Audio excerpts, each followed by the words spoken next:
যুক্তরাষ্ট্রের কংগ্রেসের প্রভাবশালী আইন প্রণেতারা জানিয়েছেন, ট্রাম্প প্রশাসন ভেনেজুয়েলার ভেতরে কোনো সামরিক হামলা চালালে কংগ্রেসে বাধ্যতামূলক ভোটের ব্যবস্থা করা হবে।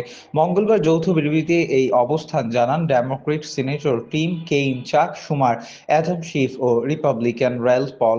তাদের মন্তব্য, ভেনেজুয়েলায় অনুমোদিত সামরিক অভিযান হবে বিশাল ভুল এবং এতে অপ্রয়োজনীয় মার্কিন সেনাদের জীবনের ঝুঁকি বাড়বে। অন্যদিকে প্রতিনিধি পরিষদের সদস্য জিম ম্যাকভার্ন কাস্তো রিপাবলিকান থমাস ম্যাসিউ আলাদা একটি প্রস্তাব জমা দিয়েছেন, যেখানে স্পষ্ট বলা হয়েছে কংগ্রেস অনুমোদন ছাড়া ট্রাম্প প্রশাসন ভেনেজুয়েলার বিরুদ্ধে কোনো সামরিক অভিযান চালাতে পারবে না।